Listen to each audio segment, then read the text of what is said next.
بسم الله الرحمن الرحيم قل للذين آمنوا يغفروا للذين لا يرجون أيام الله ليجزي قوما بما كانوا يكسبون. നബിയെ, നീ സത്യവിശ്വാസികളോട് പറയുക, അല്ലാഹുവിന്റെ ശിക്ഷയുടെ നാളുകൾ പ്രതീക്ഷിക്കാത്ത സത്യനിഷേധികൾക്ക് അവർ മാപ്പു ചെയ്തു കൊടുക്കണമെന്ന്. ഓരോ ജനതയ്ക്കും അവർ സമ്പാദിച്ചുകൊണ്ടിരിക്കുന്നതിന്റെ ഫലം അല്ലാഹു നൽകുവാൻ വേണ്ടിയത്രേ അത്. من عمل صالحا فلنفسه ومن أساء فعليها ثم إلى ربكم ترجعون. വല്ലവനും നല്ലത് പ്രവർത്തിച്ചാൽ അത് അവന്റെ ഗുണത്തിന് തന്നെയാകുന്നു. വല്ലവനും തിന്മ പ്രവർത്തിച്ചാൽ അതിന്റെ ദോഷവും അവനു തന്നെ. പിന്നീട് നിങ്ങളുടെ രക്ഷിതാവിങ്കലേക്ക് നിങ്ങൾ മടക്കപ്പെടുന്നതാണ്.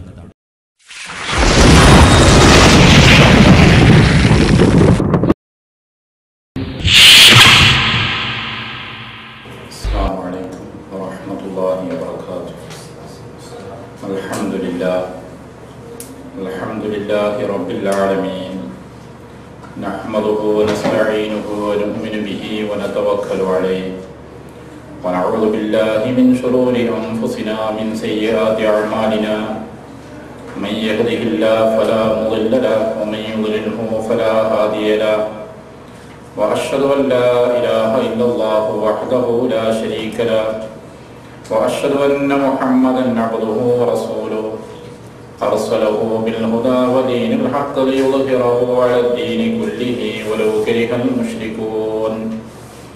اللهم صل على محمد وعلى آل محمد كما صليت على إبراهيم وعلى آل إبراهيم وبارك على محمد وعلى آل محمد كما باركت على إبراهيم وعلى آل إبراهيم إنك حميد مجيد.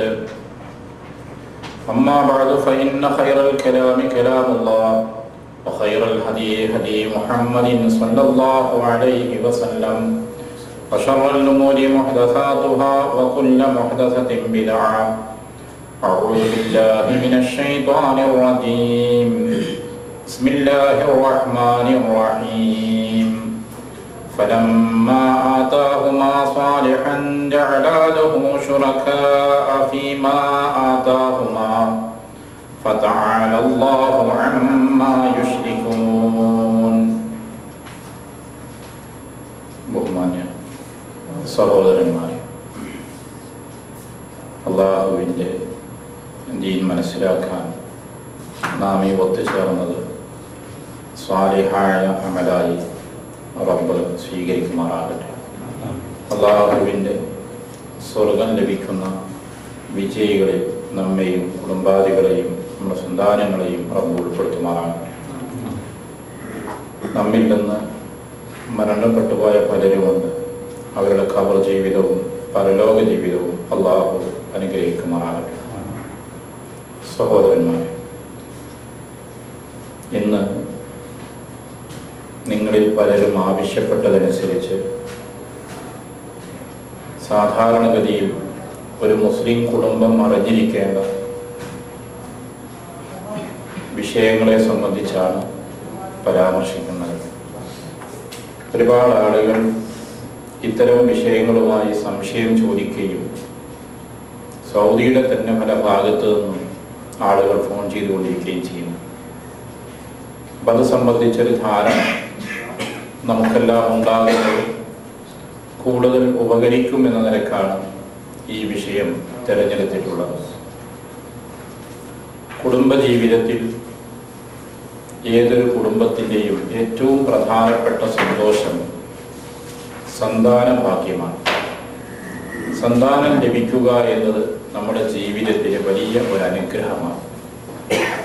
നമുക്കറിയാം, ഒരു സന്താനം ലഭിക്കുവാൻ വേണ്ടി ചികിത്സ ഭാരിച്ച ചെലവുള്ളതാണ്.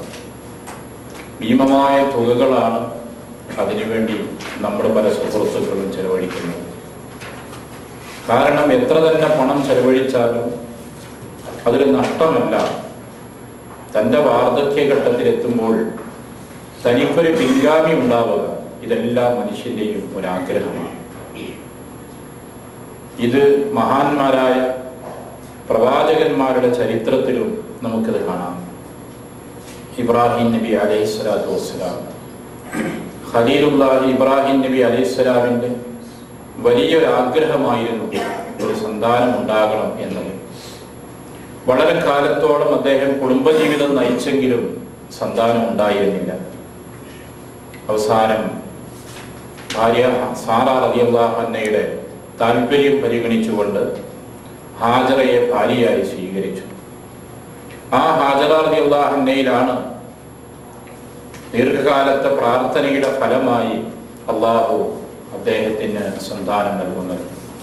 അത് ഇസ്മായിൽ അലൈഹിസ്സലാത്തു വസ്സലാം എന്ന നബിയായിട്ട് പിന്നീട് നാം മനസ്സിലാക്കുന്നു.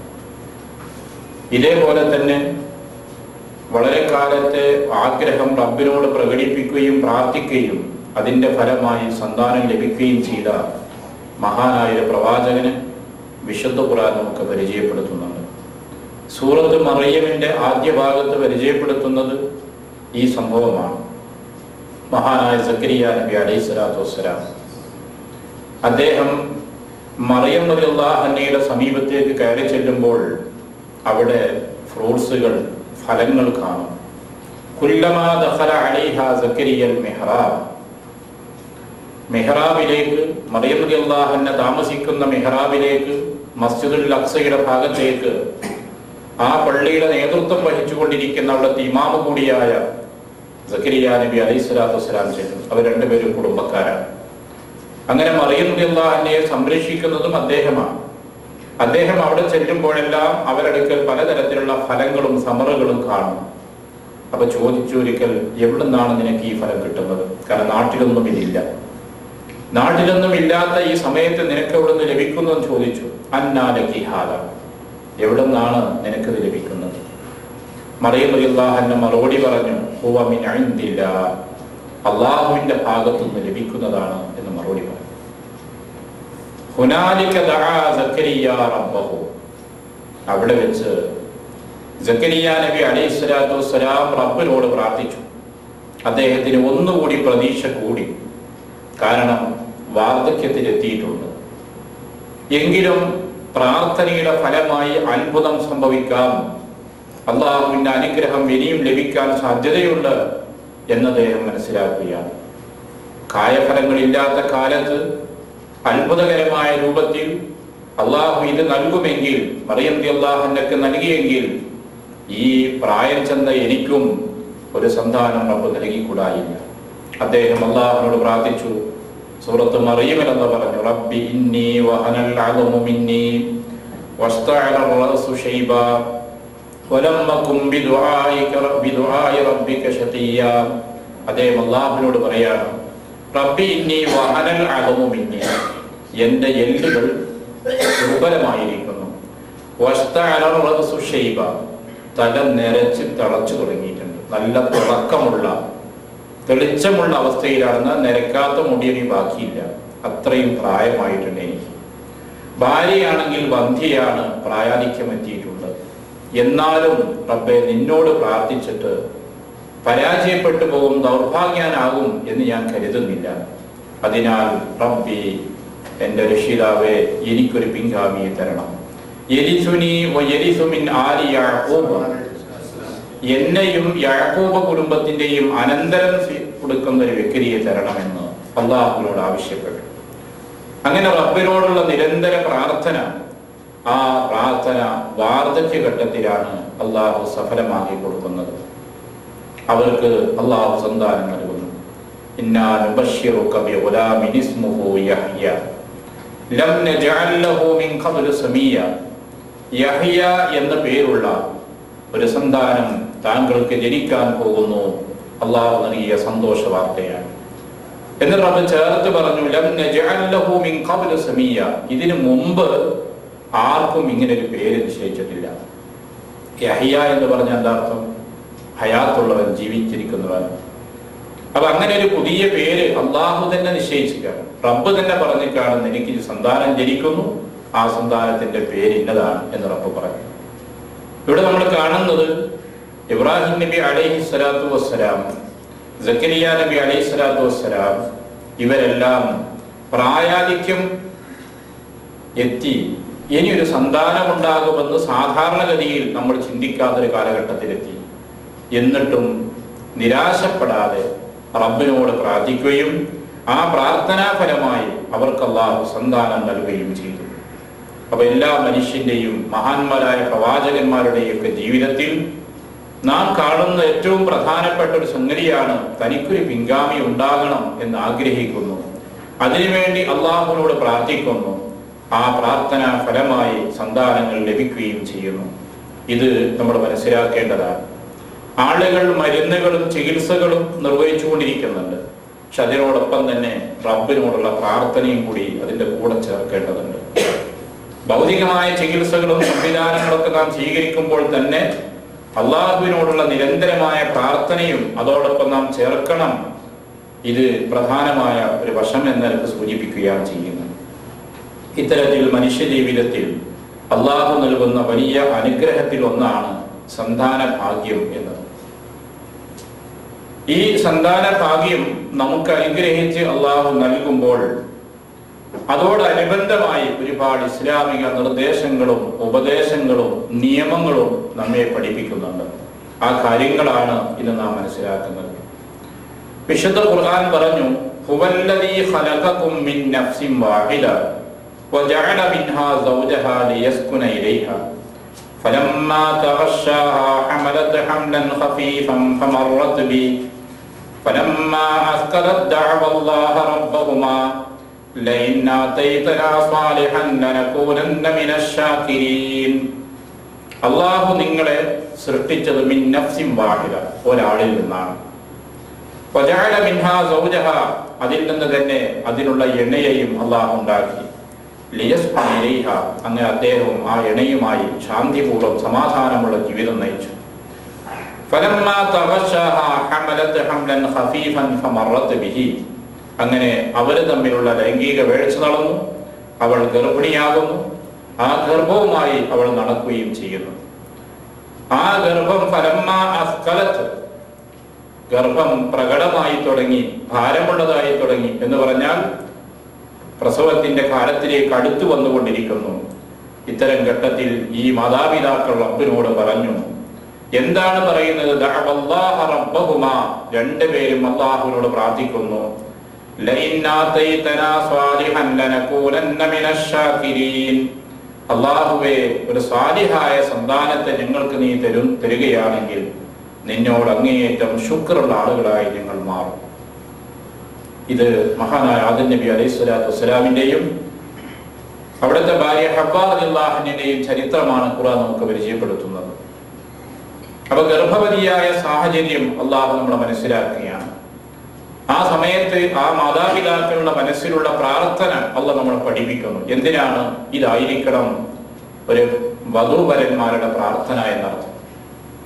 തങ്ങൾക്ക് ലഭിക്കാൻ അള്ളാഹുവിന്റെ അനുഗ്രഹത്താൽ ഒരു സന്താനം ലഭിക്കാൻ പോകുമ്പോൾ ആ സന്താനം സ്വാലിഹായി തീരണം, കൊള്ളാവുന്നവനായി തീരണം, റബ്ബിന്റെ അടുക്കൽ സ്വീകാര്യനായി തീരണം. ഇതിനു വേണ്ടിയുള്ള പ്രാർത്ഥനയാണ് മാതാപിതാക്കളിൽ നിന്നുണ്ടാകേണ്ടത്. അത്തരത്തിൽ അള്ളാഹുവിനോട് ശുക്റുള്ള, റബ്ബിനോട് നന്ദിയുള്ള സമീപനം സ്വീകരിക്കുന്ന ആളുകളായി മാറാൻ നമുക്ക് സാധിക്കണമെന്ന സന്ദേശമാണ് ഈ ചരിത്രം അള്ളാഹുവിനെ വിശദീകരിക്കുമ്പോൾ ആദ്യമായി നാം നൽകുന്ന പാഠം. ഏതൊരു സ്ത്രീയെ സംബന്ധിച്ചിടത്തോളവും ഏറ്റവും അധികം പ്രയാസം അനുഭവിക്കുന്ന ഒരു ഘട്ടമാണ് ഗർഭകാലം. ഖുർആൻ കാര്യം ആവർത്തിച്ച് സൂചിപ്പിക്കുന്നുണ്ട്. ഖുർആൻ പറഞ്ഞു, വസയ്യനൽ ഇൻസാന ബിവാലിദൈഹി, മാതാപിതാക്കളോട് നന്മയിൽ വർത്തിക്കണമെന്ന് നാം ഇതാ വസിയ്യത്ത് ചെയ്യുന്നു, ഉപദേശിക്കുന്നു. എന്നിട്ട് മാതാപിതാക്കളോട് നല്ല രൂപത്തിൽ പെരുമാറണം എന്ന് പറഞ്ഞുകൊണ്ട് റബ്ബ് പഠിപ്പിക്കുന്ന ആശയം എന്താണ്? ഹമലതുഹു ഉമ്മുഹു വഹ്നൻ അലാ വഹ്നിൻ, ക്ഷീണത്തിന്മേൽ ക്ഷീണമായി കൊണ്ടാണ് അവന്റെ മാതാവ് അവനെ ഗർഭം ചുമന്നിട്ടുള്ളത്. ആ ഗർഭകാലത്തിന്റെ പ്രയാസം കൃത്യമായി ഈ വാക്കിലൂടെ പഠിപ്പിക്കുക. വഹ്നൻ അലാ വഹ്നിൻ, ക്ഷീണമുണ്ട്, അതിന്റെ മേലെ വീണ്ടും ക്ഷീണം തന്നെയാണ്. മറ്റൊരായത്തിൽ അല്ലാഹു പറഞ്ഞു, ഹമലതുഹു ഉമ്മുഹു ഖുർഹൻ വവളഅതുഹു ഖുർഹ, വളരെ പ്രയാസപ്പെട്ടുകൊണ്ടാണ് ഗർഭം ചുമന്നിട്ടുള്ളത്, പ്രസവിച്ചതും ഏറെ പ്രയാസത്തോടുകൂടെ തന്നെയാണ്. ഒരു മാതാവിനോടുള്ള കടപ്പാട് നമ്മളെ പഠിപ്പിക്കുമ്പോൾ ആ മാതാവ് സഹിച്ച ത്യാഗം അള്ളാഹു നമ്മളെ ഓർമ്മിപ്പിക്കുകയാണ് ചെയ്യുന്നത്. അപ്പൊ ഒരു സ്ത്രീയെ സംബന്ധിച്ചിടത്തോളം ഗർഭകാലം എന്നുള്ളത് സ്ത്രീക്ക് ഏറ്റവും പരിചരണം ആവശ്യമുള്ള സന്ദർഭമാണ്. ശാരീരികമായ പരിചരണം പലപ്പോഴും ആളുകൾ ശ്രദ്ധിക്കാറുണ്ട്, പക്ഷെ അത് പോരാ. അതോടൊപ്പം തന്നെ മാനസികമായ സ്വസ്ഥതയും സമാധാനവും ഒരു സ്ത്രീക്ക് ലഭിക്കേണ്ട സന്ദർഭമാണ്. വധുവിൽ നിന്ന് വരനിൽ നിന്ന് വധുവിന് ലഭിക്കേണ്ടത് ഈ കാലത്ത് മനസ്സിന് സ്വസ്ഥതയും സന്തോഷവും സംതൃപ്തിയും നൽകുന്ന പെരുമാറ്റങ്ങളും വാക്കുകളും ഒക്കെ ആയിരിക്കണം. അത്തരം സമയങ്ങളിലും ഭാര്യയെ കുടുംബ പ്രശ്നത്തിന്റെ പേരിൽ അവളെ വീട്ടിലേക്ക് പറഞ്ഞയക്കുന്നവർ, അതേപോലെ തന്നെ ഫോണിലൂടെയും മറ്റുമൊക്കെ നിരന്തരമായി ശകാരിക്കുകയും ദേഷ്യപ്പെടുകയും ചീത്ത പറയുകയൊക്കെ ചെയ്യുന്ന ആളുകൾ നമ്മുടെ സമൂഹത്തിലുണ്ട്. സന്ദർഭവും സാഹചര്യവും മനസ്സിലാക്കാതെ ഇത്തരം പെരുമാറ്റം നമ്മുടെ ഭാഗത്ത് ഉണ്ടായിക്കൂടാ. ആ സന്ദർഭം നമ്മൾ മനസ്സിലാക്കണം. ഒരു കുഞ്ഞ് ഗർഭപാത്രത്തിൽ വളരുന്ന ഘട്ടം പലതരം അസ്വസ്ഥതകളും ശാരീരികമായ പ്രയാസങ്ങളും മാനസിക വിഷമങ്ങളും അനുഭവിക്കുന്ന ഘട്ടമാണ്. അപ്പോൾ ആ മാനസികമായ ആഘാതം ഇല്ലാതെ അവർക്ക് ആവശ്യമായ സ്വസ്ഥതി ഉണ്ടാക്കുന്നത്, സമാധാനം നൽകേണ്ടത് നമ്മുടെ ബാധ്യതയാണ്. ഈ ഉത്തരവാദിത്തം സംബന്ധിച്ചുള്ള ഒരു ബോധവും കൂടി വരന്മാരുടെ മനസ്സിലുണ്ടാകണം എന്നാണ് സാന്ദർഭികമായി സൂചിപ്പിക്കുന്നത്. ഇങ്ങനെ വളരെ കാലത്തെ ആഗ്രഹവും പ്രാർത്ഥനയുടെയും ഫലമായി അള്ളാഹുവിന്റെ അനുഗ്രഹത്താൽ ഒരു സന്താനം ലഭിക്കുകയാണ്. ഏതൊരു മനുഷ്യന്റെയും ആഗ്രഹം സുഖപ്രസവം ഉണ്ടാകണം എന്നാണ്. ഏറ്റവും നിർണായകവും ഏറ്റവും പ്രയാസകരവുമായ സന്ദർഭമാണ് പ്രസവത്തിന്റെ സമയം എന്നുള്ളത്. അത് പ്രയാസമില്ലാത്ത രീതിയിൽ അൽഹംദുലില്ലാ എന്ന് പറയാവുന്ന രൂപത്തിൽ ആ ഡെലിവറി സുഖകരമായി നടന്നാൽ അത് വല്ലാത്തൊരു സന്തോഷം തന്നെയാണ്. ഇത്തരം അനുഗ്രഹീതമായ ഒരു അനുഭവം നമുക്കുണ്ടാകുമ്പോൾ ആളുകൾക്കുണ്ടാകുന്ന വിവിധ സമീപനങ്ങളുണ്ട്. ആ സമീപനങ്ങളെ സംബന്ധിച്ച് അള്ളാഹു തന്നെ പരിചയപ്പെടുത്തുകയാണ്. فَلَمَّا آتَاهُمَا صَالِحًا جَعَلَا لَهُ شُرَكَاءَ فِيمَا آتَاهُمَا فَتَعَالَى اللَّهُ عَمَّا يُشْرِكُونَ. ആ വധൂവരന്മാർക്ക് സന്താനത്തെ അള്ളാഹു നൽകിയപ്പോൾ ജഅലാ ലഹു ശുറകാഅ ഫീമാ ആതാഹുമാ, അള്ളാഹു നൽകിയതിൽ അവർ പങ്കാളികളെ സ്വീകരിച്ചു. ഫതആല അല്ലാഹു അമ്മാ യുശ്രികൂൻ, ഇവർ പങ്കു ചേർക്കുന്നതിൽ നിന്ന് അള്ളാഹു ഉന്നതനായിരിക്കുന്നു. എന്താണ് അള്ളാഹു സൂചിപ്പിക്കുന്നത്? സമൂഹത്തിൽ നാം കാണുന്ന ചില കാര്യങ്ങളാണ് അള്ളാഹു സൂചിപ്പിക്കുന്നത്. അള്ളാഹുവിന്റെ അപാരമായ അനുഗ്രഹത്താൽ വളരെ കാലത്തെ പ്രാർത്ഥനയുടെയൊക്കെ ഫലമായി റബ്ബ് നമുക്കൊരു സന്താന ഭാഗ്യം അനുഗ്രഹിച്ചു. സുഖപ്രസവം നടന്നു. ഇനി നമ്മൾ ആ പ്രസവത്തെ, ആ സന്താനത്തെ സ്വീകരിക്കുമ്പോൾ നമ്മുടെ വാക്കുകൾ എന്തായിരിക്കണം? അള്ളാഹുവേ, നിന്റെ ഫള് കൊണ്ട്, നിന്റെ റഹ്മത്ത് കൊണ്ട് എനിക്കൊരു സന്താനം നൽകിയിരിക്കുന്നു, നിന്നോട് നന്ദിയുള്ളവനാവും, ശുക്റുള്ളവനായി ഞാൻ മാറും. അങ്ങനെ അൽഹംദുലില്ലാ എന്ന് പറയണം. ഈ സമയത്ത് ആളുകൾ അള്ളാഹുവിനേക്കാൾ മറ്റു പലരെയും ഓർക്കുകയാണ്.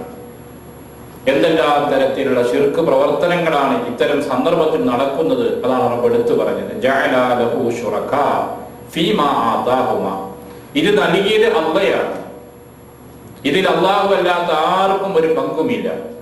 എന്നിട്ടും ആളുകൾ പറയുന്നു അള്ളാഹുവിന്റെ അനുഗ്രഹം കൊണ്ട് ലഭിച്ചു എന്ന് പറയുന്നതിന്റെ പകരം മറ്റേതെങ്കിലും വ്യക്തികളുടെ, സൃഷ്ടികളുടെ, ആളുകളുടെ, മഹാന്മാരുടെ മഹത്വം കൊണ്ടാണ് ഇത് ലഭിച്ചത് എന്ന് പറയുന്നു. അവരെ പേരിൽ നേർച്ചയാക്കുകയും അവർക്ക് വേണ്ടിയുള്ള ബലിയും പൂജയും ഏർപ്പാടുകളും ഒക്കെ ചെയ്യുന്നു.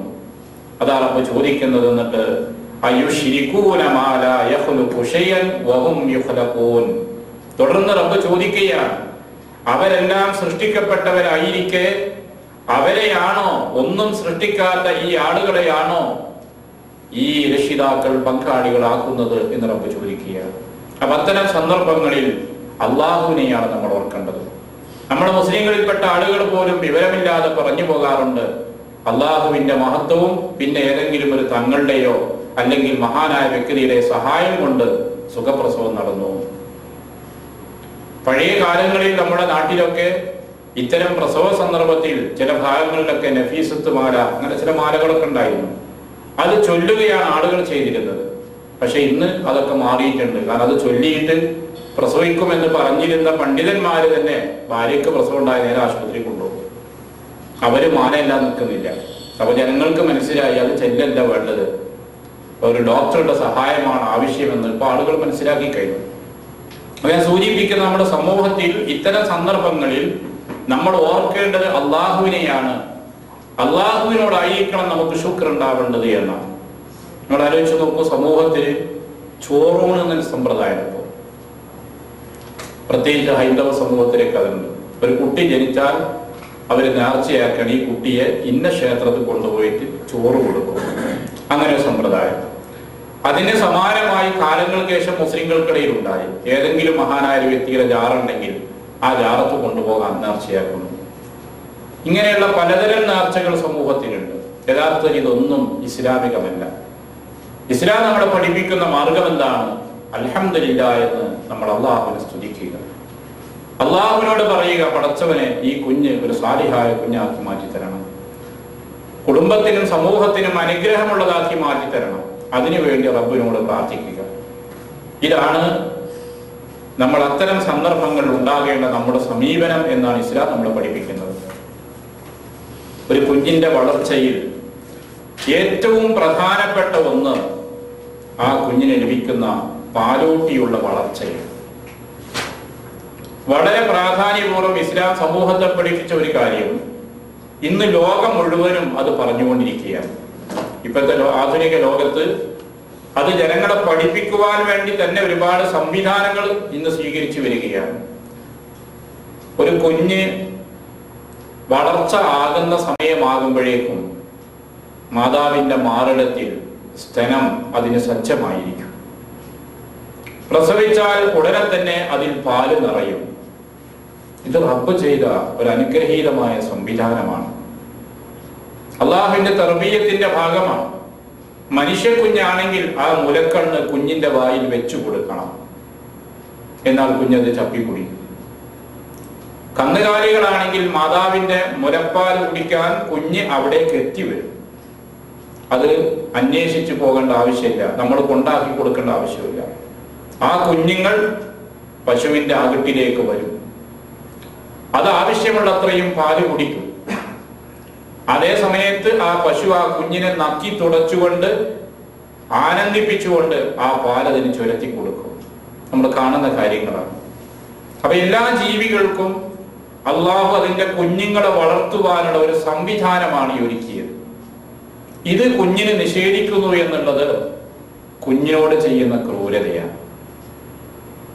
അതുകൊണ്ട് തന്നെ റബ്ബ് പറഞ്ഞു, വൽ വാലിദാതു യുർദീന ഔലാദഹുന്ന ഹൗലൈനി കാമിലൈൻ ലിമൻ അറാദ അൻ യുതിമ്മ റദഅ. മാതാക്കൾ പൂർണ്ണമായ 2 വർഷം കുഞ്ഞിന് മുലയൂട്ടണം. അതാണ് ഇസ്ലാമിന്റെ നിയമം.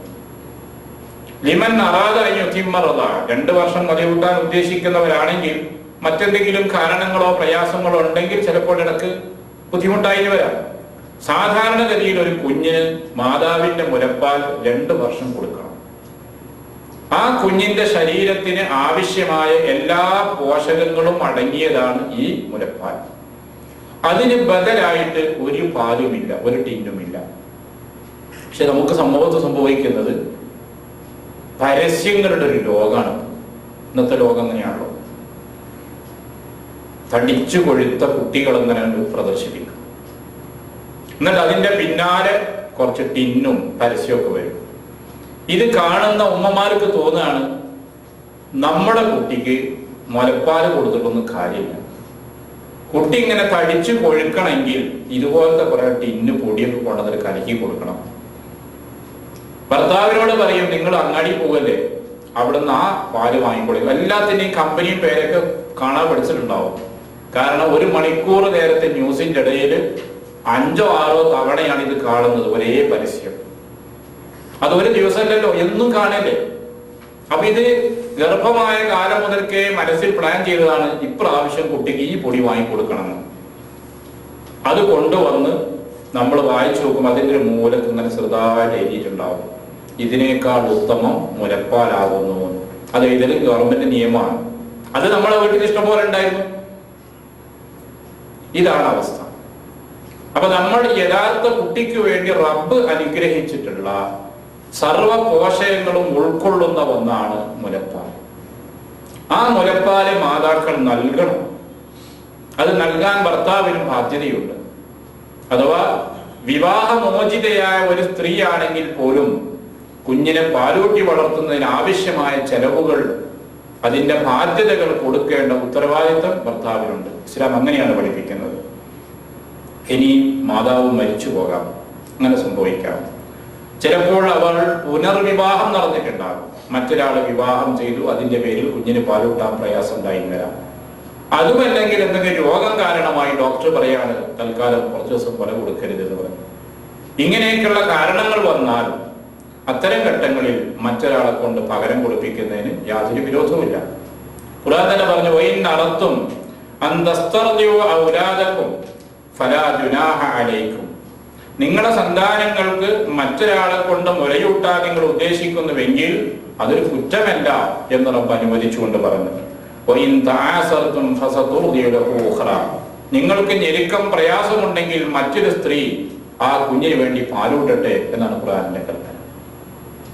അപ്പോൾ ഖുർആൻ നിർദ്ദേശിക്കുന്നത് മുലപ്പാല് കുട്ടിക്ക് ലഭിച്ചുകൊണ്ടിരിക്കണമെന്ന ആശയമാണ്. സ്വന്തം മാതാവിൽ നിന്നത് ലഭിക്കാൻ സാധ്യതയില്ലെങ്കിൽ, പ്രയാസമുണ്ടെങ്കിൽ മറ്റൊരാളിൽ നിന്നത് ലഭിക്കണം എന്നതാണ് ഖുർആൻ നമ്മളെ പഠിപ്പിക്കുന്നത്. എന്ന് മാത്രമല്ല, പാലൂട്ടിയ മാതാവിന് സമാനമായിട്ടാണ് ഇസ്ലാം കാണുന്നത്. അതാണ് മുലകുടി ബന്ധം എന്ന് പറയുന്നത്. നിങ്ങൾക്ക് പാലുകൂട്ടിയിട്ടുള്ള നിങ്ങളുടെ മാതാക്കൾ എന്നാണ് പറയുന്നത്. ഉമ്മഹാത്തുക്കുന്നാണ്, മാതാക്കൾ എന്നാണ് ഉപയോഗിക്കുന്നത്.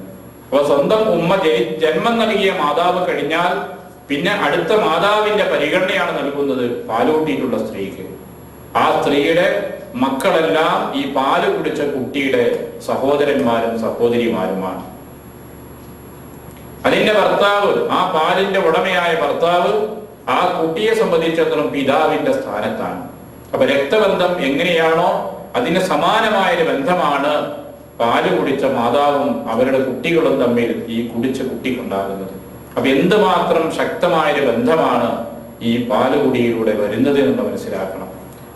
റസൂൽ സല്ലല്ലാഹു അലൈഹി വസല്ലമയുടെ ഹദീസിലൂടെ പണ്ഡിതന്മാരെല്ലാം വിശദീകരിച്ചത് 5 തവണ ആവശ്യത്തിന് കുട്ടിക്ക് മുലയൂട്ടിയെങ്കിലാണ്, 2 വയസ്സിൽ താഴെയുള്ള പ്രായത്തിൽ മുലയൂട്ടിയെങ്കിലാണ് ഇത്തരത്തിലുള്ള മുലകുടി ബന്ധം സ്ഥാപിതമാവുക എന്ന് പണ്ഡിതന്മാരെല്ലാം വിശദീകരിക്കുന്നു. അപ്പൊ ഏതാണെങ്കിലും ചുരുക്കം സൂചിപ്പിക്കുന്നത്, ഒരു കുഞ്ഞിന്റെ ജന്മത്തോടുകൂടെ അള്ളാഹു അനുഗ്രഹിച്ച് നൽകിയിട്ടുള്ള ഒന്നാണ് ഈ പാല്. അത് മുലയൂട്ടിക്കൊണ്ട് കുഞ്ഞിനോടുള്ള ബാധ്യത നിർവഹിക്കാൻ സ്ത്രീകൾക്ക് സാധിക്കണം. അതിനുള്ള സാഹചര്യവും സൗകര്യവും ഒരുക്കി കൊടുക്കേണ്ട ഉത്തരവാദിത്വം ഭർത്താക്കന്മാർക്കുമുണ്ട് എന്നർത്ഥം. അത് ഒരു കുഞ്ഞിന്റെ ആരോഗ്യത്തെ മാത്രമല്ല ഈ പാലൂട്ടി വളർത്തുന്നതിനുണ്ടാകുന്നത്, മറിച്ച് മാതാവിന് നിർവൃത്തി ലഭിക്കുന്നുണ്ട്. ഒരു കുഞ്ഞിന് പാല് കൊടുക്കുമ്പോൾ മാതാവിൽ നിന്ന് കുഞ്ഞിന് വളരെയധികം സന്തോഷകരമായ പെരുമാറ്റങ്ങളും സമീപനങ്ങളും ഒക്കെ ലഭിക്കുന്നുണ്ട്. അങ്ങനെ മാതാവും കുഞ്ഞും തമ്മിൽ ഒരാത്മീയമായ ശക്തമായൊരു ബന്ധം ഈ പാലൂട്ടുന്നതിലൂടെ ലഭിക്കുന്നുണ്ട്. ഇതെല്ലാം കുഞ്ഞിന്റെ വളർച്ചയ്ക്ക്, ആ ശാരീരികമായ വളർച്ചയ്ക്കും മാനസികമായ വളർച്ചയ്ക്കും ആവശ്യമുള്ള കാര്യങ്ങളാണ്. ഇത് ഖുർആൻ വളരെ പ്രാധാന്യപൂർവ്വം ഇക്കാര്യം സൂചിപ്പിച്ചു. റസൂൽ കരീം സല്ലല്ലാഹു അലൈഹി വസല്ലമ നമുക്ക് നൽകിയിട്ടുള്ള പ്രധാനപ്പെട്ട ചില നിർദ്ദേശങ്ങൾ ഒരു കുഞ്ഞിന്റെ ജന്മത്തോടനുബന്ധമായിട്ടുണ്ട്. അതിലൊന്ന്, ആ കുഞ്ഞിന് വേണ്ടി ബാങ്ക് വിളിക്കണം എന്നതാണ്. ഒരു കുഞ്ഞ് ജനിക്കുന്ന സമയത്ത് ആ കുഞ്ഞിന്റെ ചെവിയിൽ ബാങ്കിന്റെ വചനങ്ങൾ കേൾപ്പിക്കുക. ഇത് റസൂൽ കരീം സല്ലല്ലാഹു അലൈഹി വസല്ലമയിൽ നിന്ന് വ്യക്തമായി തന്നെ നമ്മെ പഠിപ്പിക്കപ്പെട്ടിട്ടുള്ള കാര്യമാണ്. അപ്പൊ അതുകൊണ്ട് തന്നെ ഒരു കുഞ്ഞ് ജനിക്കുന്ന സമയത്ത് സമീപത്തുള്ള വ്യക്തി ആരാണോ അവർ ആ കുഞ്ഞിന് വേണ്ടി ബാങ്കിന്റെ വചനങ്ങൾ പറയുക. അതാണ് നിർദ്ദേശിക്കപ്പെട്ടത്. അതേ സമയത്ത് ഇഖാമത്തും കൂടി വിളിക്കണമെന്ന് ചില പണ്ഡിതാഭിപ്രായമുണ്ടെങ്കിലും പ്രവാചകനിൽ നിന്ന് സ്വീകാര്യമായിട്ട് കാര്യം വന്നിട്ടില്ല. ബാങ്കിന്റെ വചനങ്ങൾ കേൾപ്പിക്കുക എന്നതാണ് ഉദ്ദേശിക്കുന്നത്. അപ്പൊ അതിന്റെ അർത്ഥം പള്ളിയിൽ നിന്ന് ബാങ്ക് വിളിക്കുന്ന ഒരു ഒച്ചത്തിൽ ബാങ്ക് വിളിക്കണം എന്നല്ല. ഒരു കുഞ്ഞിന്റെ ചെവിയിൽ കേൾക്കാവുന്ന ശബ്ദത്തിൽ പതുക്കെ ഒരു ബാങ്കിന്റെ വചനങ്ങൾ എന്തൊക്കെയാണോ അത് അവിടെ പരിസരത്തുള്ള ആളുകൾ പറയുക. ഇത് മാത്രമാണ് അതുകൊണ്ട് ഉദ്ദേശിക്കുന്നത്. അപ്പൊ ഇസ്ലാമിന്റെ സാക്ഷ്യവാക്യമാണ് ബാങ്കിലെ ഒന്ന് പ്രധാനപ്പെട്ട് അള്ളാഹുവിനെ പറ്റി കേൾപ്പിക്കുക, ഷഹാദത്ത് കലിമ പ്രഖ്യാപിക്കുക. ഇതൊക്കെയാണല്ലോ ബാങ്കിലുള്ളത്. അപ്പൊ ഒരു കുഞ്ഞ് ജനിച്ചാൽ ആദ്യഘട്ടത്തിൽ തന്നെ ഇത് കേൾക്കുവാനുള്ള ഒരു അവസരം ആ കുഞ്ഞിനുണ്ടാവുകയാണ്. രണ്ടാമത്തത്, ഇത്തരം ബാങ്കിന്റെ വചനങ്ങൾ കേൾക്കുന്ന സന്ദർഭത്തിൽ പൈശാചികമായ ഉപദ്രവങ്ങൾ കുഞ്ഞുങ്ങളെ ബാധിക്കില്ല. റസൂൽ കരീം സല്ലല്ലാഹു അലൈഹി വസല്ലം ഒരിക്കൽ പറഞ്ഞു, ബാങ്ക് വിളിക്കുമ്പോൾ പിശാച് ഓടിപ്പോകുമെന്നാണ്. ബാങ്ക് വിളിക്കുമ്പോൾ പിശാച് ആ ശബ്ദം എത്രത്തോളം എത്തുമോ അത്രയും ദൂരത്തേക്ക് ഓടിപ്പോകുന്നതാണ്. അപ്പൊ അതുകൊണ്ട് തന്നെ പൈശാചികമായ എന്തെങ്കിലും ബുദ്ധിമുട്ടുകളോ പ്രയാസങ്ങളോ വരാതിരിക്കാനും ഈ ബാങ്കിന്റെ വചനങ്ങൾ കേൾക്കുന്നത് കുഞ്ഞിനെ സംബന്ധിച്ചിടത്തോളം ഗുണകരമായിരിക്കും. ഇതൊക്കെ പണ്ഡിതന്മാർ തന്നെ ഈ കാര്യങ്ങൾ വിശദീകരിച്ചിട്ടുണ്ട്.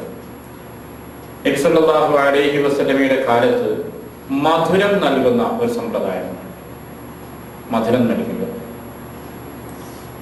പ്രവാചകന്റെ കാലത്ത് അവർ നൽകിയിരുന്നത് തമറ് ചവച്ചിട്ട് അല്ലെങ്കിൽ അതിന്റെ നീര് അല്പം എടുത്ത് കുഞ്ഞിന്റെ വായിൽ വെച്ച് കൊടുക്കും. അത് കുട്ടി നുണച്ചിറക്കുകയും ചെയ്യും. ഇത്തരത്തിലുള്ള ഒരു സന്ദർഭമാണ്. നമ്മുടെ നാട്ടിൽ പലപ്പോഴും ഉപയോഗിക്കാറുള്ളത് തേനാണ്. നമ്മുടെ നാട്ടിൽ സൗകര്യം അതായതുകൊണ്ടായിരിക്കണം. ആധുനിക മെഡിക്കൽ സയൻസ് ഈ മധുരം നൽകുന്നതിൽ ഒരുപാട് ഗുണങ്ങൾ ഉള്ളതായി വിശദീകരിക്കുന്ന കാണാൻ സാധിക്കുന്നുണ്ട്. ഒരു കുഞ്ഞിന് അല്പം ശരീരത്തിലേക്ക് ഈ മധുരം ചെല്ലുന്നത് കുഞ്ഞിന് ഉന്മേഷവും ആവേശവും അവന്റെ ഞരമ്പുകൾക്ക് ശക്തി പകരാനും അങ്ങനെ പല ഘടകങ്ങളും ഇതിൽ ഉൾക്കൊള്ളുന്നുണ്ട് എന്നാണ് മെഡിക്കൽ സയൻസ് ഈ വിഷയത്തെ സംബന്ധിച്ചുള്ള പഠനത്തിൽ നമ്മെ പഠിപ്പിക്കുന്നത്. റസൂൽ കരീം സല്ലല്ലാഹു അലൈഹി വസല്ലമയുടെ കാലത്ത് പല ആളുകൾക്കും പ്രവാചകന്റെ സാന്നിധ്യം ഉണ്ടാവുകയും അവരുടെ കുഞ്ഞുങ്ങൾക്ക് മധുരം നൽകുകയും ചെയ്തിട്ടുണ്ട്. അബൂ മസാറ റളിയല്ലാഹു അൻഹു പറയുന്നു, അദ്ദേഹത്തിന് കുഞ്ഞ് പിറന്നപ്പോൾ, അദ്ദേഹത്തിന്റെ ഇബ്രാഹിം എന്ന് പറയുന്ന കുഞ്ഞിനാണ്, ആ കുഞ്ഞിനെ നബി സല്ലല്ലാഹു അലൈഹി വസല്ലമയാണ് തമറിൽ നിന്ന് അതിന് മധുരം നൽകിയിട്ടുള്ളത്. മധുരം നൽകുക മാത്രമല്ല, റസൂല് ആ കുട്ടിയുടെ അനുഗ്രഹത്തിന് വേണ്ടി, ബർക്കത്തിന് വേണ്ടി ഒന്ന് പ്രാർത്ഥിക്കുകയും ചെയ്തു എന്ന് അദ്ദേഹം പറയുന്നു. ഇതേപോലെ മഹാനായ അബൂ തൽഹ റളിയല്ലാഹു അൻഹുവിന്റെ സന്താനമുണ്ടായി. അദ്ദേഹത്തോട് ഭാര്യ പറഞ്ഞു, നിങ്ങൾ ഈ കുഞ്ഞുമായി പ്രവാചകന്റെ അടുക്കിലേക്ക് പോകണം. നബി സല്ലല്ലാഹു അലൈഹി വസല്ലം അടുക്കിലേക്ക് ചെന്നപ്പോൾ റസൂൽ ചോദിച്ചു, എന്തേ കൊണ്ടുവന്നിട്ടുണ്ടോ? ഉണ്ട്, ഈത്തപ്പഴം കൊണ്ടുവന്നിട്ടുണ്ട്. അത് വാങ്ങി റസൂൽ ചവച്ചു. എന്നിട്ട് അതിന്റെ നീരെടുത്തിട്ട് കുഞ്ഞിന്റെ വായിലേക്ക് റസൂൽ വെച്ചു കൊടുത്തു. ആ കുഞ്ഞിന് നബി സല്ലല്ലാഹു അലൈഹി വസല്ലം അബ്ദുള്ള എന്ന് പേരിടുകയും ചെയ്തു. ഇത്തരത്തിലുള്ള സഹാബികളൊക്കെ അവരുടെ കുഞ്ഞുങ്ങൾക്ക് മധുരം നൽകിയിട്ടുള്ള സംഭവങ്ങൾ നമുക്ക് കാണാവുന്നതാണ്. ഇത് നമ്മുടെ സമൂഹത്തിൽ പൊതുവെ ശ്രദ്ധിക്കാതെ പോകുന്ന ഒരു വിഷയമാണെന്നാണ് തോന്നുന്നത്. കാരണം പലപ്പോഴും മറ്റു കാര്യങ്ങളിലൊക്കെ ശ്രദ്ധിക്കുന്ന ആളുകൾ ഇത്തരം ഒരു സമ്പ്രദായം നബി സല്ലല്ലാഹു അലൈഹി വസല്ലമയുടെയും സഹാബത്തിന്റെയും മാതൃക ശ്രദ്ധിക്കാതെ പോകുന്നുണ്ട്. ആ കാര്യം നമ്മുടെ മനസ്സിൽ ഓർമ്മിക്കണമെന്നാണ് സൂചിപ്പിക്കുന്നത്. റസൂൽ സല്ലല്ലാഹു അലൈഹി വസല്ലം നമ്മെ പഠിപ്പിക്കുന്ന മറ്റൊരു പ്രധാനപ്പെട്ട കാര്യം കുട്ടികൾക്ക് നല്ല പേരിടുക എന്നതാണ്. നല്ല പേരുകൾ. റസൂൽ പറഞ്ഞു, ഇന്നക്കും തുദഊന യൗമൽ ഖിയാമത്തി ബി അസ്മാഇക്കും. പരലോകത്ത് നിങ്ങളെ വിളിക്കുക നിങ്ങളെ പേര് പറഞ്ഞിട്ടാണ്. ഓരോരുത്തരെയും പേര് പറഞ്ഞാൽ വിളിക്കുക. ഒബി അസ്മാഇ ആബായിക്കും, നിങ്ങളെ പിതാവിന്റെ പേരും പറയും. അപ്പൊ ഇന്ന വ്യക്തിയുടെ മകൻ ഇന്നാള്, ഇന്ന വ്യക്തിയുടെ മകൾ ഇന്നാൾ എന്ന് പറഞ്ഞുകൊണ്ടാണ് വിളിക്കുക. അതുകൊണ്ട് ഫഅഹ്സിനൂ അസ്മാഅക്കും, നിങ്ങളെ പേരുകൾ നന്നാക്കണം, നല്ല പേരായിരിക്കണം എന്നർത്ഥം. എങ്ങനെയാണ് നല്ല പേര്? പ്രവാചകൻ സല്ലല്ലാഹു അലൈഹി വസല്ലം വിശദീകരിച്ച് പറഞ്ഞത്, അള്ളാഹുവിന് ഇഷ്ടപ്പെട്ട പേരുകളിൽ പെട്ടതാണ് അള്ളാഹുവിലേക്ക് ചേർത്ത് കൊണ്ടുവരുന്ന പേരുകൾ. അബ്ദുള്ള, അബ്ദുറഹ്മാൻ, അങ്ങനെ അള്ളാഹുവിന്റെ നാമത്തിലേക്ക് ചേർത്ത് അള്ളാഹുവിന്റെ അടിമയാണ്, അവന്റെ ദാസനാണെന്ന് സൂചിപ്പിക്കുന്ന പേരുകൾ നല്ല പേരുകളാണ്. അത്തരത്തിൽ നല്ല പേരുകൾ തിരഞ്ഞെടുക്കണമെന്ന് നബി സല്ലല്ലാഹു അലൈഹി വസല്ലം നമ്മളെ ഉപദേശിക്കുകയാണ് ചെയ്യുന്നത്. ഇന്ന് നമ്മുടെ സമൂഹത്തിൽ പേരിടുന്നതിന് വിവിധങ്ങളായ സമീപനമുണ്ട്. ഭർത്താവിന്റെയും ഭാര്യയുടെയും പേരുകൾ കൂട്ടി യോജിപ്പിച്ച് പേരിടുന്നവർ. ഈ കഴിഞ്ഞ ആഴ്ച അത്തരത്തിലൊരു പേര്, രണ്ടാളെ പേര് കൂട്ടിച്ചേർത്തിലൊരു പേര് കൊണ്ടുതന്ന ഒരാൾ. വളരെ മ്ലേച്ഛമായ അർത്ഥമാണ് അതിനുണ്ടായിരുന്നത്.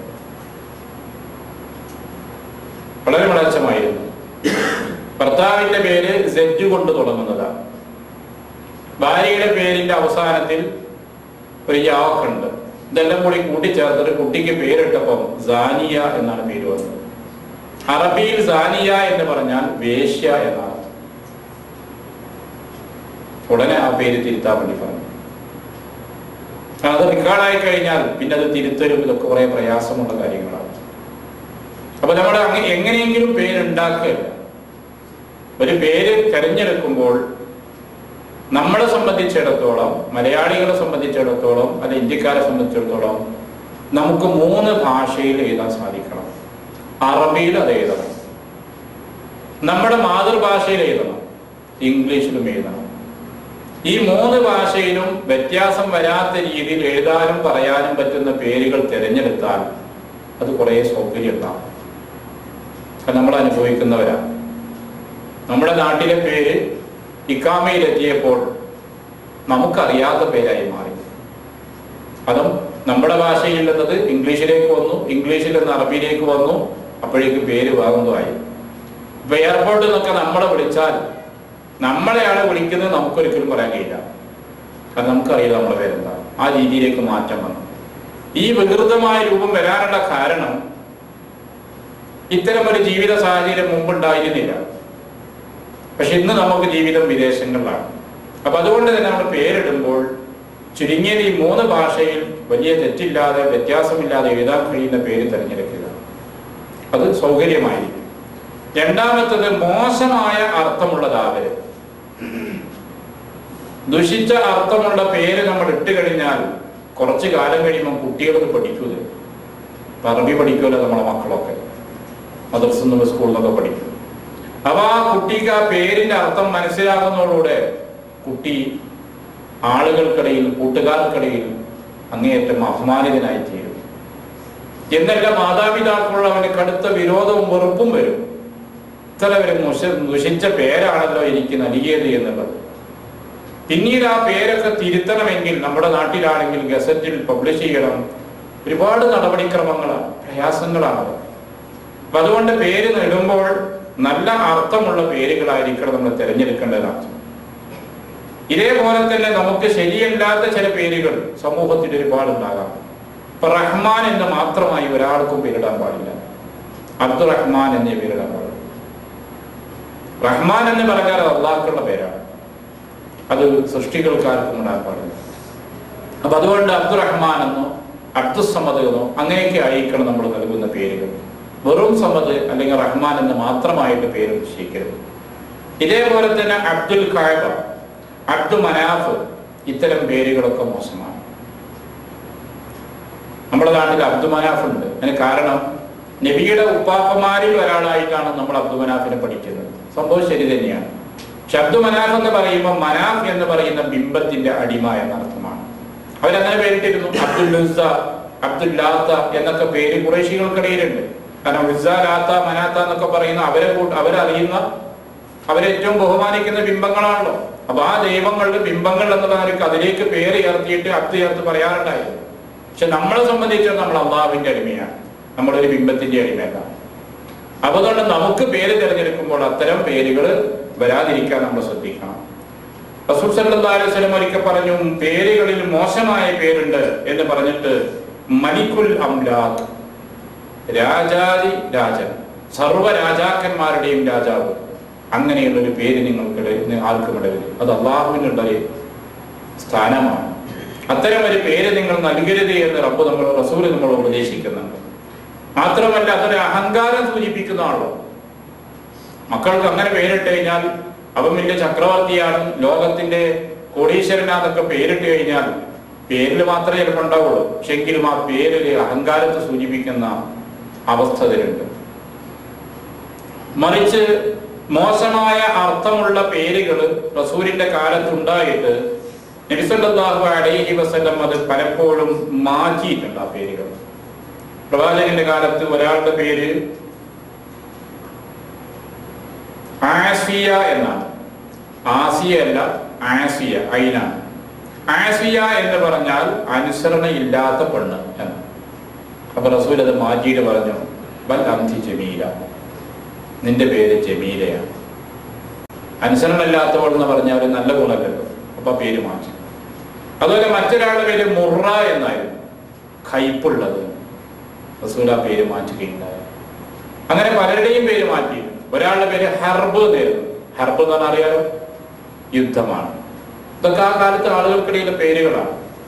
അങ്ങനെ മോശമായ അർത്ഥം സൂചിപ്പിക്കുന്ന പേരുകൾ നബി സല്ലല്ലാഹു അലൈഹി വസല്ലം മാറ്റുകയും പകരം നല്ല പേര് നൽകുകയും ചെയ്തിട്ടുണ്ട്.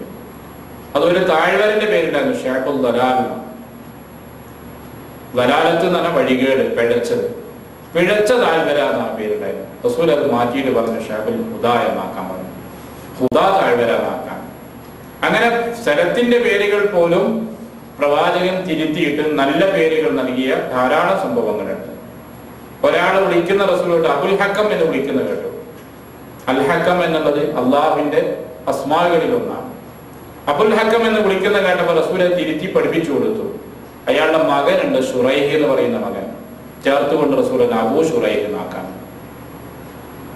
ഓമനപ്പേരാണ്, അബു എന്ന് ചേർത്തിട്ട് ഉള്ള ഓമനപ്പേരാണ്. പക്ഷെ ആ ഓമനപ്പേരും മോശമായ ആശയം അല്ലെങ്കിൽ തെറ്റായ വിശ്വാസപരമായിട്ട് അബദ്ധമുള്ളതാണെങ്കിൽ അത് തിരുത്തുകയാണ് റസൂല് ചെയ്തിട്ടുള്ളത്. അപ്പൊ അങ്ങനെ ധാരാളം പേരുകൾ റസൂൽ സല്ലല്ലാഹു അലൈഹി വസല്ലം തിരുത്തിയതായി നമുക്ക് കാണാൻ കഴിയുന്നുണ്ട്. ഇതേപോലെ ബറ എന്ന പേരുണ്ടായിരുന്നു. ബറ ബറ എന്ന് പറഞ്ഞാൽ പുണ്യവതി എന്നാണ്. അപ്പൊ പുണ്യം നിറഞ്ഞ ആൾ എന്നൊരു പേര് ഒരു നല്ല രീതിയല്ല. അതുകൊണ്ട് റസൂൽ അത് തിരുത്താൻ വേണ്ടി നിർദ്ദേശിച്ചിട്ടുണ്ട്. ഇങ്ങനെ മോശമായ അർത്ഥം വരുന്നത്, അതല്ലെങ്കിൽ വിശ്വാസപരമായി വൈകല്യം വരാൻ സാധ്യതയുള്ളത്, ഇത്തരത്തിലുള്ള പേരുകൾ തിരുത്തുകയും പകരം നല്ല പേരുകൾ സ്വീകരിക്കുവാൻ വേണ്ടി റസൂൽ കരീം സല്ലല്ലാഹു അലൈഹി വസല്ലം ഉപദേശിക്കുകയും ചെയ്ത സംഭവങ്ങൾ ധാരാളമുണ്ട്. അപ്പൊ അതുകൊണ്ട് തന്നെ പേരിടുമ്പോൾ അത് നല്ല ആശയമുള്ളതും നമ്മെ സംബന്ധിച്ചിടത്തോളം ഉപയോഗപ്പെടുത്തുവാൻ സൗകര്യമുള്ളതായ പേരുകൾ തിരഞ്ഞെടുക്കുക. അതാണ് നമ്മൾ സ്വീകരിക്കേണ്ട കാര്യങ്ങൾ. ആ കാര്യത്തിൽ ഒരു കുഞ്ഞ് ജനിക്കുമ്പോൾ മുടിയുണ്ടാകും. അതിന് പിറപ്പ് മുടി എന്നാണ് സാധാരണ പറഞ്ഞു വരുന്നത്. ആ ജന്മനാൽ ഉണ്ടാകുന്ന മുടി കളയുകയും എന്നിട്ട് ആ മുടിയുടെ തൂക്കത്തിനനുസരിച്ച് വെള്ളി ദാനം ചെയ്യുകയും നബി സല്ലല്ലാഹു അലൈഹി വസല്ലം സമ്പ്രദായത്തിലുള്ളതാണ്. റസൂൽ കരീം സല്ലല്ലാഹു അലൈഹി വസല്ലം മുടി കളയുവാൻ വേണ്ടി നിർദ്ദേശിക്കുന്നുണ്ട്. ഫാത്തിമ റളിയല്ലാഹുവിനെ വിളിച്ചിട്ട് പറഞ്ഞു, ഫാത്തിമ മുടി കളയണം, എന്നിട്ട് അത് തൂക്കി നോക്ക്. അങ്ങനെ അവര് തൂക്കി നോക്കിയപ്പോൾ ഒരു ദിർഹമിന്റെ അത്രയോ അതിൽ താഴെയോ തൂക്കമുണ്ടായിരുന്നു എന്നാണ്. ഒരു ദിർഹം എന്ന് പറയുമ്പോൾ വെള്ളി നാണയമാണ്. അത്രയോ അതിന്റെ താഴെയോ തൂക്കമുണ്ടായിരുന്നു. എന്നിട്ട് അത് അവരോട് ദാനം ചെയ്യുവാൻ വേണ്ടി റസൂൽ നിർദ്ദേശിക്കുകയും അങ്ങനെ ദാനം ചെയ്യുകയും ചെയ്തിട്ടുണ്ട്. ഇതാണ് പ്രവാചകൻ നമുക്ക് നൽകുന്ന മാതൃകയുള്ളത്. ഫാത്തിമ റളിയല്ലാഹുവിന്റെ മക്കളുടെ ഹസൻ ഹുസൈനിന്റെ മുടി കളഞ്ഞ സംഭവം ഈ കാര്യത്തിൽ നമുക്ക് കാണാവുന്നതാണ്. അതേപോലെ ഉമ്മു കുൽസൂം റളിയല്ലാഹുവിന്റെ മുടി കളയുകയും അത്രയും തൂക്കത്തിനനുസരിച്ചുള്ള വെള്ളി ദാനം ചെയ്തതും ഹദീസ് ഗ്രന്ഥങ്ങളിൽ കാണാവുന്നതാണ്. അപ്പൊ മുടി കളയുക, അതിന്റെ തൂക്കം നോക്കിയിട്ട് അത്രയും വെള്ളി ദാനം ചെയ്യുക, ഇത് പ്രവാചകൻ സല്ലല്ലാഹു അലൈഹി വസല്ലം നമുക്ക് പഠിപ്പിക്കുന്ന സുന്നത്തായ ഒരു കർമ്മമാണ്. ഇതിലും പല സമ്പ്രദായങ്ങളും പല പ്രദേശങ്ങളിലുമുണ്ട്. ചിലയിടങ്ങളിലൊക്കെ ആ മുടിയിൽ നിന്ന് 3 മുടി 7 മുടി ഒക്കെ എടുത്തു വെക്കുന്നുണ്ട്. അത്ര എന്തിനാണെന്ന് നമുക്കറിയില്ല. ഈ പണ്ട് കാലത്ത് ഇത്തരം മുടികളൊക്കെ ഉപയോഗപ്പെടുത്തിയിരുന്നത് സിഹർ ചെയ്യുന്ന ആൾക്കാരൊക്കെയാണ്. അപ്പൊ പിന്നെ സിഹറിന്റെ ആളുകൾക്കൊന്നും അത്ര അംഗീകാരമില്ല. ആളുകൾക്ക് മനസ്സിലായിട്ടുണ്ട് തട്ടിപ്പും വെട്ടിപ്പൊക്കെ ആണെന്നുള്ളത്. അപ്പൊ എന്തിനാണ് ഈ മുടി എടുത്തേക്കുന്നത് അറിയില്ല. അങ്ങനെയൊക്കെ ചില സമ്പ്രദായങ്ങൾ പല പ്രദേശങ്ങളിലും ഉണ്ട്. ഓരോ പ്രദേശത്തും ഓരോ സമ്പ്രദായം ഉണ്ടായിരുന്നു. ജാഹിലിയ കാലത്ത് മുടി കളഞ്ഞാൽ അഖീഖ അറുത്തതിന്റെ രക്തം കൊണ്ടുവന്ന് കുട്ടിയുടെ തലയിൽ തേക്കുമായിരുന്നു. അഖീഖ അറക്കും, അത് ഇസ്ലാമിന്റെ മുമ്പേയുള്ള സമ്പ്രദായമാണ്. ആ ബലി അറുത്തതിന്റെ ശേഷം അതിന്റെ കുറച്ച് രക്തം കൊണ്ടുവന്നിട്ട് മുട്ടയടിച്ച തലയിൽ ആ മൃഗത്തിന്റെ രക്തം തേച്ചു കൊടുത്തു. അങ്ങനെ സമ്പ്രദായം ഉണ്ടായിരുന്നു. അതൊക്കെ ഇസ്ലാം അവസാനിപ്പിച്ചതാണ്. സഹാബികൾ പറയുന്നു, ജാഹിലിയത്തിൽ ഞങ്ങൾ അങ്ങനെ ചെയ്തിരുന്നു, പിന്നീട് ഞങ്ങൾ അതിന് പകരമായി കുങ്കുമമാണ് പിന്നെ തേച്ചിരുന്നത്. അപ്പൊ അത് ഒഴിവാക്കിയിട്ട് കുട്ടിയുടെ തലയിൽ കുങ്കുമമായിരുന്നു ഞങ്ങൾ തേച്ചിരുന്നത് എന്ന് സ്വഹാബത്ത് പറയുന്നു. അപ്പൊ അതാണ് ഇസ്ലാം പഠിപ്പിക്കുന്ന മാതൃക. അപ്പൊ സൂചിപ്പിക്കുന്നത് രക്തം നജസാണ്, മലിനമാണ്. എങ്കിലും ആ മലിനമായ രക്തമാണ് കുട്ടിയുടെ തലയിൽ കൊണ്ടുവന്ന് തേക്കുന്ന ഒരു സമ്പ്രദായമായിട്ട് ജാഹിലിയത്തിൽ ഉണ്ടായിരുന്നു എന്നാണ് ഇത് നമ്മളെ പഠിപ്പിക്കുന്ന കാര്യങ്ങൾ. അഖീഖ അറുക്കുക, ഇത് ഒരു കുട്ടിയുടെയുമായി ബന്ധപ്പെട്ട് നമ്മൾ ചെയ്യേണ്ട കർമ്മങ്ങളിൽ ഏറെ പ്രാധാന്യമുള്ളതാണ്. അൽഹംദുലില്ലാഹ് ഈ സമീപകാലങ്ങളിൽ നമ്മുടെ നാട്ടിലൊക്കെ ഇത് വ്യാപകമായിട്ടുണ്ട്. പഴയ കാലത്തുള്ള തലമുറയിലുള്ള ആളുകൾക്ക് ഈ സമ്പ്രദായത്തെക്കുറിച്ച് അറിയാൻ തന്നെ പ്രയാസമാണ്. ഈ സമീപകാലത്തുണ്ടായ മാറ്റം അഖീഖ അറക്കലും ബലിപെരുന്നാളിൻ്റെ അന്ന് ഉളഹിയ്യത്ത് അറക്കലും ഇതൊക്കെ സമൂഹത്തിൽ കൂടി വന്നിട്ടുണ്ട്.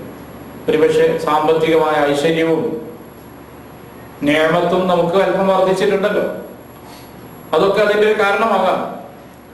നബി സല്ലല്ലാഹു അലൈഹി വസല്ലം പറഞ്ഞു, ഇന്നൽ ഗുലാമ റഹീനത്തുൻ ബിഅഖീഖ, കുട്ടി അഖീഖയുമായി ബന്ധനത്തിലാണ്.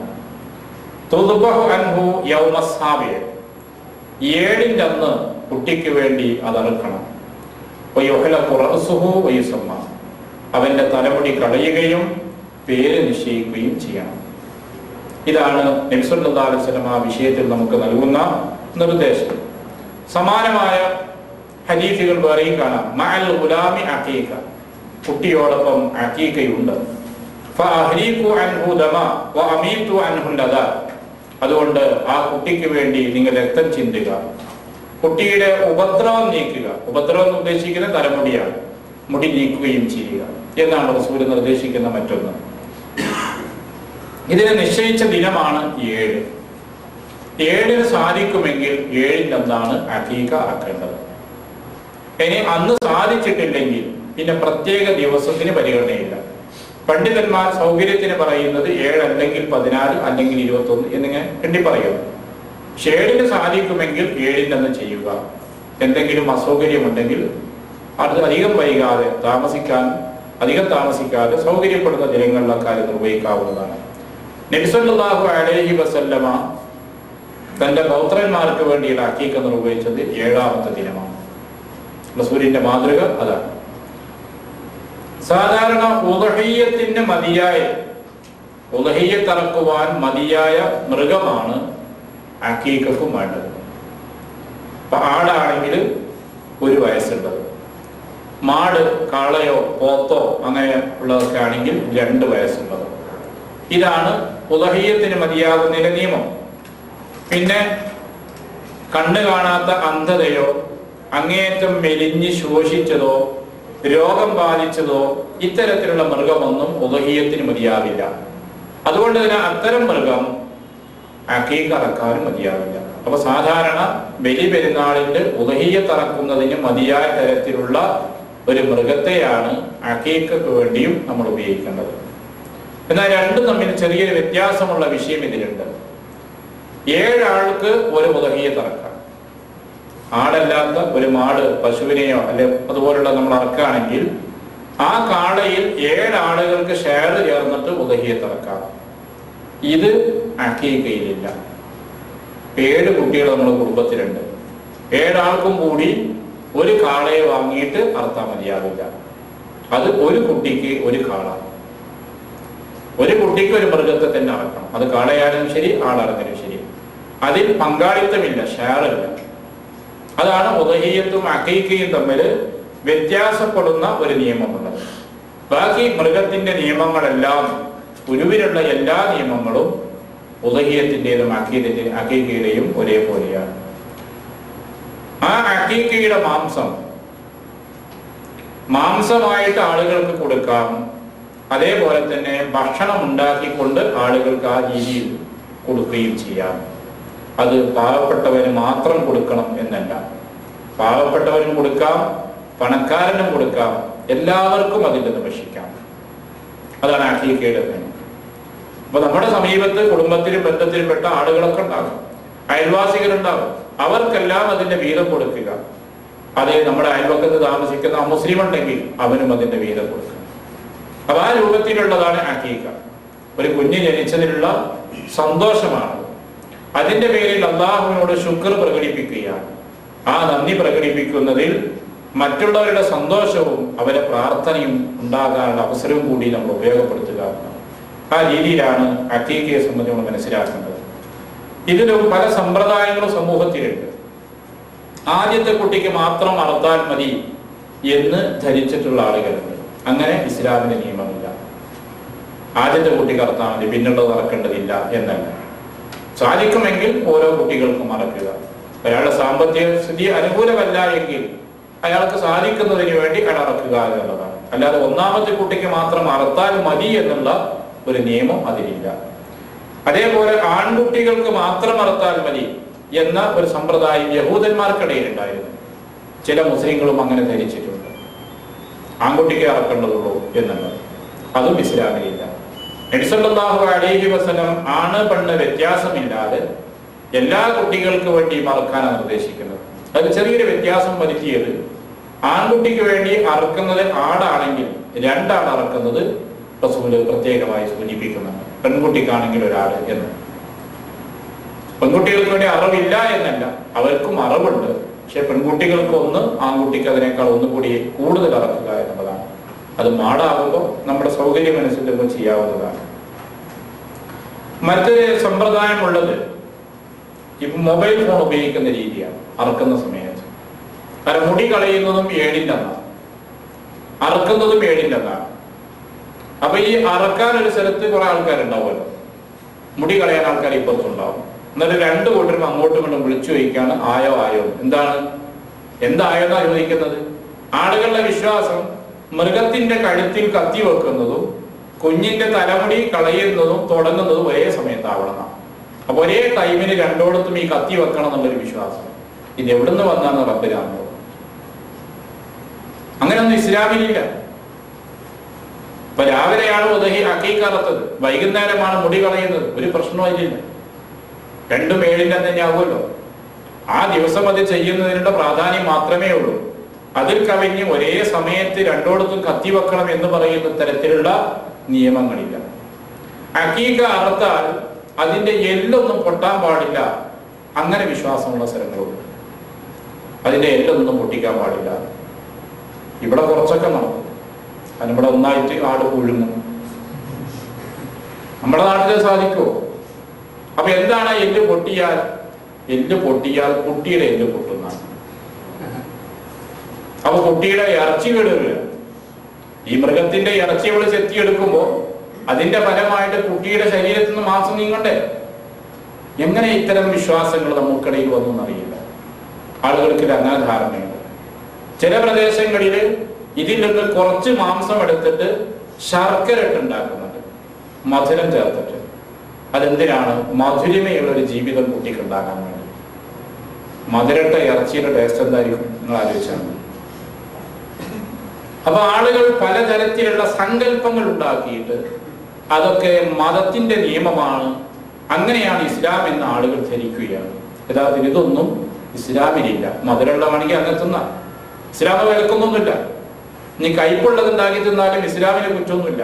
മതം കയ്പ് തിന്നണമെന്നോ മധുരം തിന്നണമെന്നോ ആരോടും നിർബന്ധിക്കുന്നില്ല. അത് നമ്മൾ സ്വാതന്ത്ര്യത്തിന് വിട്ടെന്നാണ്. പക്ഷെ ഇങ്ങനെ ഒരു ആചാരം, ഒരു സമ്പ്രദായം ഇസ്ലാമിലുണ്ട് എന്ന് നമ്മൾ മനസ്സിലാക്കുന്നതാണ് അബദ്ധം. ഇസ്ലാം അങ്ങനെ നിർദ്ദേശിക്കുന്നില്ല എന്നാണ്. അപ്പൊ ഇത്തരത്തിലുള്ള ഒരുപാട് സംശയങ്ങൾ ഈ വിഷയവുമായി ആളുകളുടെ പലപ്പോഴും വരുന്നതുകൊണ്ടാണ് ഞാൻ അത്തരം കാര്യങ്ങൾ സൂചിപ്പിച്ചെന്നാണ്. അതൊരു കുട്ടിയെ സംബന്ധിച്ചിടത്തോളം ആ കുട്ടിയുടെ ജീവിതത്തിൽ, ആ കുഞ്ഞിന്റെ ജന്മത്തിൽ, വളർച്ചയിൽ നമ്മുടെ സന്തോഷം പങ്കിടുന്നതിന്റെ ഒരു പ്രധാന ഭാഗമാണ് ഇത്. ഇതോടനുബന്ധമായി തന്നെ നമ്മൾ അറിഞ്ഞിരിക്കേണ്ട ഒരു പ്രധാനപ്പെട്ട കർമ്മമുണ്ട്. ചേലാകർമ്മം, സുന്നത്ത് കർമ്മം. പല ഭാഷയിൽ നമ്മുടെ നാട്ടിൽ അത് പ്രചരിപ്പിക്കുന്നു.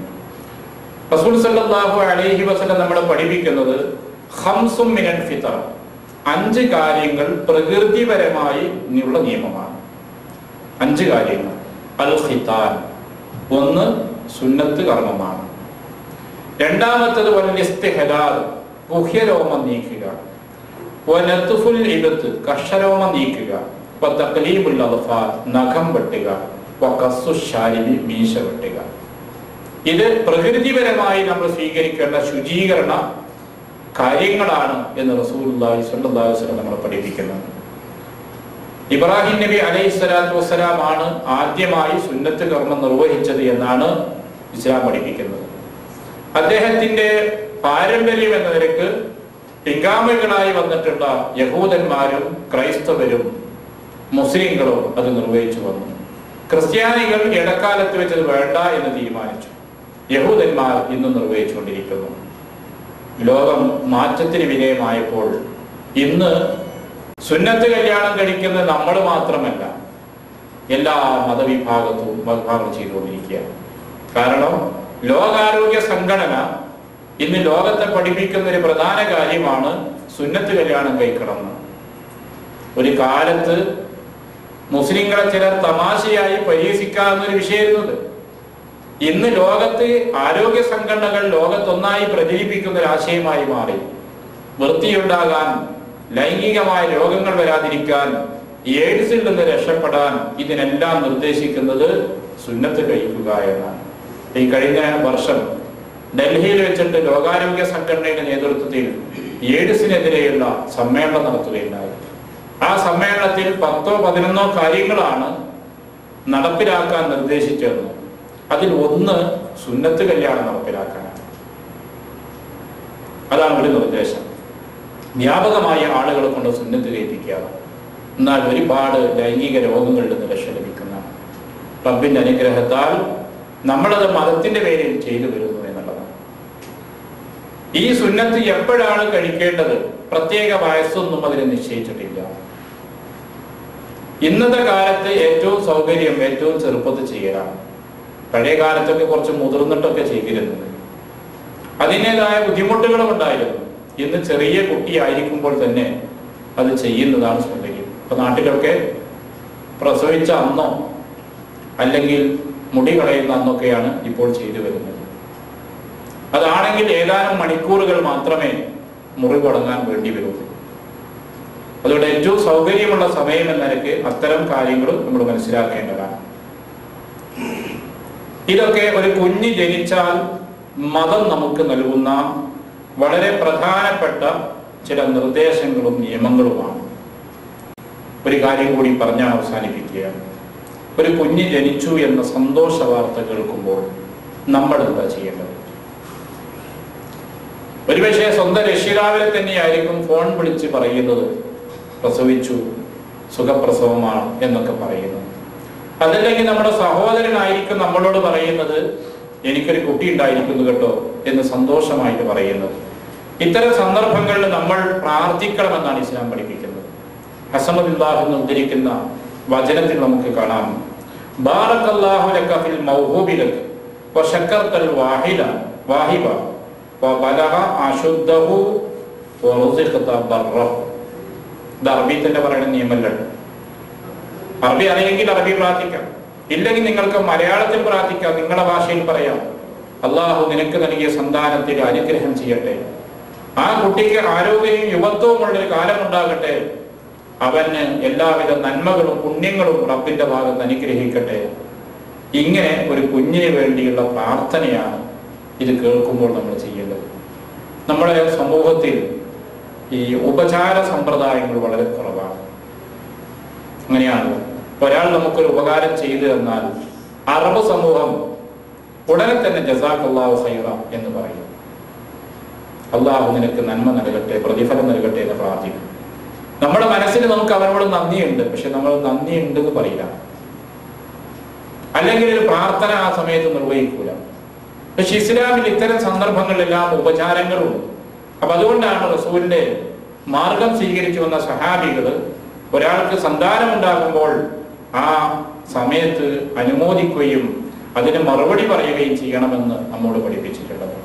മാത്രവുമല്ല റസൂൽ സല്ലല്ലാഹു അലൈഹി വസല്ലം ആ കുട്ടികളുടെ സംരക്ഷണത്തിന് വേണ്ടി പ്രത്യേകമായി അള്ളാഹു പ്രാർത്ഥിക്കുകയും ചെയ്യാറുണ്ടായിരുന്നു. ഒരിക്കൽ ഹസൻ ഹുസൈൻ എന്നീ 2 പേരക്കുട്ടികളെ കൂട്ടിപ്പിടിച്ചിട്ട് റസൂൽ പറഞ്ഞു, ഉഈദുകുമാ ബികലിമാത്തില്ലാഹി തഅമ്മ മിൻ കുല്ലി ശൈത്വാനിൻ വഹാമത്തിൻ വമിൻ കുല്ലി ഐനിൻ ലാമത്തിൻ. അള്ളാഹുവിന്റെ സമ്പൂർണമായ വചനങ്ങൾ മുഖേന ഈ 2 കുട്ടികൾക്കും എല്ലാവിധ വിഷജീവികളിൽ നിന്നും പിശാചുക്കളിൽ നിന്നും ദുഷിച്ച കണ്ണുകളിൽ നിന്നും അള്ളാഹുവേ നീ സംരക്ഷണം നൽകണേ അങ്ങനെ റസൂൽ പ്രാർത്ഥിക്കാറുണ്ടായിരുന്നു. അപ്പോൾ ഒരു കുഞ്ഞ് ജനിച്ചു എന്നുള്ള സന്തോഷ വാർത്ത അത് സന്തോഷപൂർവ്വം സ്വീകരിക്കാൻ നമുക്ക് കഴിയണം.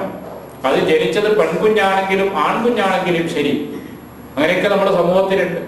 ജനിച്ചത് പെൺകുട്ടിയാണെന്നറിഞ്ഞാൽ ചിലരുടെ മുഖം തന്നെ വിവരണമാകാണ്. ഭാര്യയോട് വെറുക്കുന്ന ആളുകളുണ്ട്. കഴിഞ്ഞ പ്രസവത്തിൽ നീ പെണ്ണാ പ്രസവിച്ചത്, ഇതിലും നീ പെണ്ണെന്നെ പ്രസവിച്ചത് എന്ന് നിനക്ക് ഭാര്യയോട് വെറുപ്പ് പ്രകടിപ്പിക്കുന്ന ആളുകൾ പോലുമുണ്ട്. ഇതൊക്കെ ജാഹിലിയ സമൂഹത്തിന്റെ സമ്പ്രദായമാണ്. അള്ളാഹു എന്താണോ നമുക്ക് വിധിച്ചത് അത് നമ്മൾ സന്തോഷപൂർവ്വം സ്വീകരിക്കണം. ഒരു സ്ത്രീ ഉണ്ടെങ്കിൽ ഒരു പുരുഷനുണ്ട്. ഈ ലോകം അങ്ങനെയാണ് അള്ളാഹുവിന്റെ സംവിധാനം. ഇവിടെ ആരുടെയൊക്കെ വായ കീറിയിട്ടുണ്ടോ അവർക്കെല്ലാം റിസ്ക്കും അള്ളാഹു നൽകുമെന്ന റബ്ബിന്റെ വാഗ്ദാനമാണ്. നഹ്നു നർസുഖുകും, നിങ്ങൾക്ക് നാം റിസ്ക് നൽകുന്നുണ്ടെങ്കിൽ അവർക്കും നാം റിസ്ക് നൽകുമെന്നാണ് റബ്ബ് പഠിപ്പിച്ചിട്ടുള്ളത്. അതുകൊണ്ട് കുഞ്ഞുങ്ങൾ ആണാണെങ്കിലും പെണ്ണാണെങ്കിലും ശരി, ആ വാർത്ത കേൾക്കുമ്പോൾ സന്തോഷിക്കാൻ ഒരു പിതാവിന് സാധിക്കണം. ആ സന്തോഷത്തിൽ തന്റെ സഹോദരങ്ങളും കുടുംബങ്ങളും ബന്ധുക്കളും പങ്കാളികളാകണം. അതിനുള്ള ഒരു അവസരവും കൂടി ഒരുക്കുകയാണ് അക്കീഖ അറുത്തുകൊണ്ട് സദ്യ കൊടുക്കുമ്പോൾ. അതിൽ പങ്കെടുക്കുന്ന ആളുകളൊക്കെ ആ കുഞ്ഞിനും കുടുംബത്തിനും ആ കുഞ്ഞിന്റെ ഭാവിക്ക് വേണ്ടിയും അള്ളാഹുവിനോട് പ്രാർത്ഥിക്കുക എന്നുള്ളതാണ്. ഇങ്ങനെ ഒരു പ്രാർത്ഥനയും അള്ളാഹുവിനോട് ശുക്റും നിർവഹിക്കേണ്ട പ്രധാനപ്പെട്ട ഒരു സന്ദർഭമാണ് സന്താന ഭാഗ്യം അനുഭവിക്കുമ്പോൾ എന്നത്. അതുകൊണ്ട് തന്നെ ഒരു കുഞ്ഞ് പിറന്നാൽ എന്തൊക്കെയാണ് ഇസ്ലാമികമായി നമ്മൾ നിർവഹിക്കേണ്ടത് എന്ന് നമ്മൾ അറിഞ്ഞിരിക്കുകയും ആ കാര്യങ്ങൾ നമ്മുടെ ശ്രദ്ധയിൽ ഉണ്ടാവുകയും ചെയ്യണം. സന്താന ഭാഗ്യം ജീവിതത്തിലെ ഏറ്റവും വലിയ ഭാഗ്യം തന്നെയാണ്. അത് വലിയ അനുഗ്രഹമായിട്ട് അള്ളാഹുവിന്റെ റഹ്മത്തായി നാം കാണണം. അത് നൽകിയിട്ടുള്ള റബ്ബിനോട് അങ്ങേയറ്റം ശുക്റുള്ളവനും നന്ദിയുള്ളവനായി തീരാൻ നമുക്ക് കഴിയുകയും ചെയ്യണം. മാത്രമല്ല സന്താനങ്ങളുടെ ഭാവി സ്വാലിഹായി തീരുവാനുള്ള പ്രാർത്ഥനയാണ് നേരത്തെ നാം മനസ്സിലാക്കിയ ആദം നബി അലൈഹി സ്വലാമിന്റെ ചരിത്രം നമ്മൾ പഠിപ്പിച്ചത്. അതുകൊണ്ട് തന്നെ സന്താനങ്ങൾ നന്നായി തീരുവാൻ വേണ്ടിയുള്ള പ്രാർത്ഥന നിരന്തരമായി മാതാപിതാക്കളിൽ നിന്ന് രക്ഷിതാക്കളുണ്ടാകണം. അല്ലാഹു സുബ്ഹാനഹു വ തആല നമ്മുടെ സന്താനങ്ങളെ സ്വാലിഹീങ്ങളായി തീരുവാനുള്ള എല്ലാവിധ അനുഗ്രഹവും നൽകുമാറാകട്ടെ.